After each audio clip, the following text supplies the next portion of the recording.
In February 1959, 9 experienced hikers vanished in the northern Ural Mountains.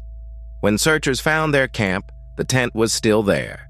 The skis were still there. The supplies were still there. But the people had walked into the night almost undressed, as if staying inside had become more dangerous than freezing to death.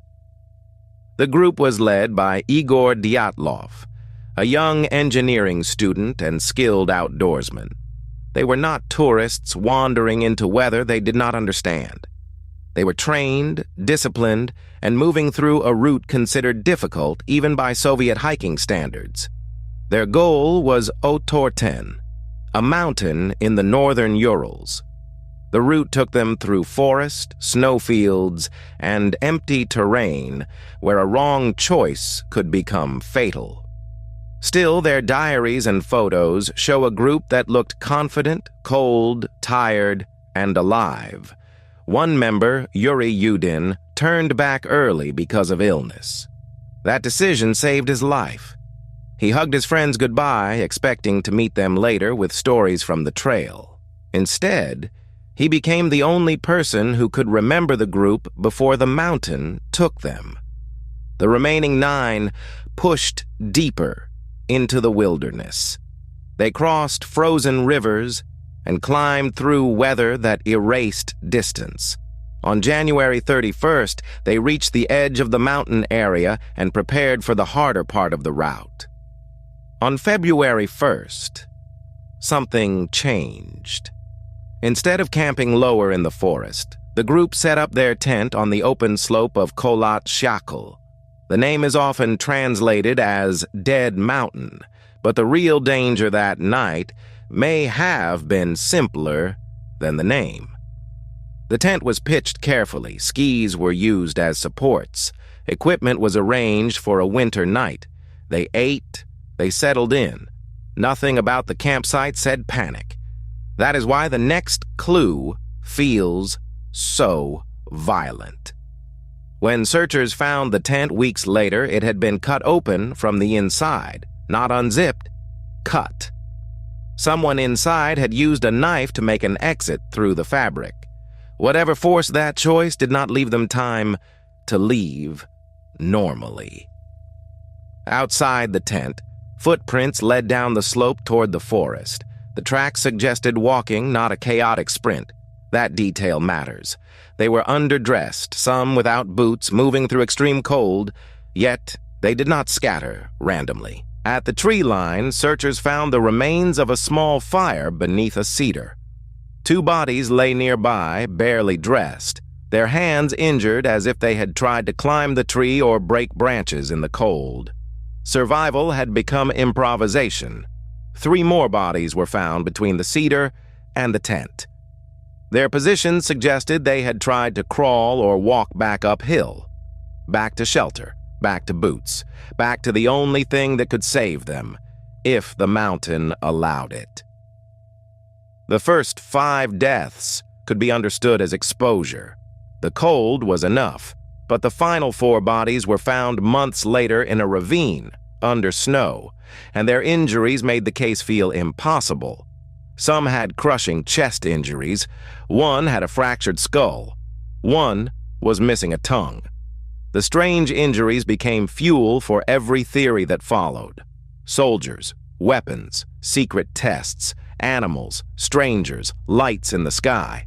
But mystery often grows in the space between what happened and what bodies can prove. A body found months later in running water does not tell its story cleanly. Snow, pressure, animals, and time can all edit evidence.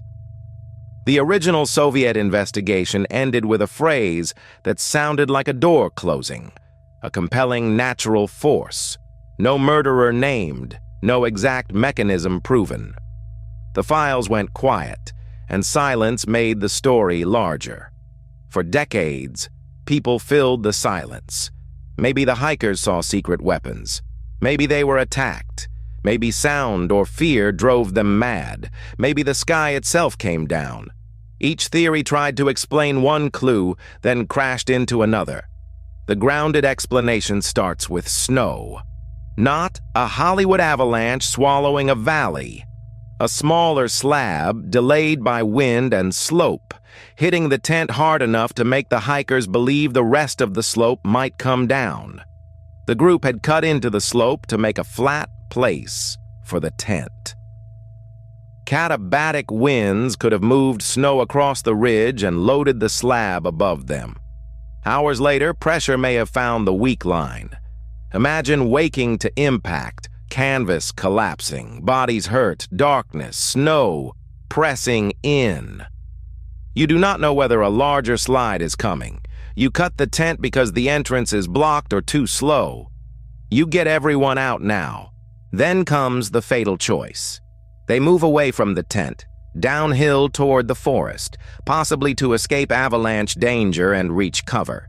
They expect to return when it is safe, but the cold starts spending their time immediately.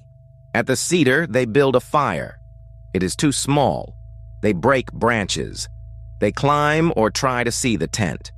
The forest gives them wood, but not enough heat. 2 die near the flames that could not become a rescue. The others divide by necessity. Some try to go back to the tent. Some move toward the ravine for shelter and material. Their decisions look strange only if you forget they were freezing, injured, and making plans by touch. In the ravine, snow could shelter them from wind. It could also become a trap. A fall into a hidden depression, a collapse, or heavy snow pressure could explain why some injuries looked so severe compared with ordinary exposure. The slab-avalanche theory does not answer every detail perfectly. Good theories rarely do. But it explains the tent, the controlled footprints, the underdressed escape, the injuries, the forest fire, and the failed return. The unsettling part is that this explanation makes the group more competent, not less. They may have made rational decisions under impossible conditions. They escaped one danger and were destroyed by the next one. That is why Dyatlov Pass refuses to become simple. The facts are not a monster story. They are a sequence of human choices under pressure, each one understandable, each one narrowing the path back to life. The mountain did not need to chase them. It only needed to separate them from shelter, boots, and time. In extreme cold, those are not comforts. They are the difference between a mystery and a body. Some details still resist closure. The reports of lights in the sky, the radiation traces on some clothing, the unusual injuries. These details keep the door open, even when the strongest path points back to snow and cold. But not every strange clue is a separate cause. A disaster can produce many weird facts without requiring many villains. One event can start the chain. Weather, darkness, injury, and hypothermia can finish it. The hikers were found across the landscape like pieces of a broken plan. Tent, slope, cedar, ravine. Each location was a chapter in a survival attempt that failed in stages, not all at once. That makes the final hours more painful. They were not simply lost. They knew where the tent was. They knew what they needed. They were close enough to imagine survival, and far enough that the mountain could deny it. Yuri Yudin, the one who turned back, spent the rest of his life carrying the other side of the story. He had left because he was sick. He survived because he left. Survival can be its own kind of haunting. The pass now carries Dyatlov's name. Visitors go there because mystery has gravity. But before it was a case file, a theory, or a documentary, it was 9 young people trying to come home from a winter expedition. Maybe the final answer is a slab of snow and a chain of impossible decisions. Maybe there are pieces we will never recover. The honest version leaves room for uncertainty without turning tragedy into fantasy. The horror of Dyatlov Pass is not that the hikers faced something impossible.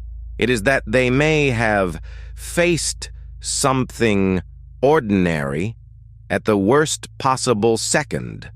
Snow above them, darkness around them, and cold waiting below.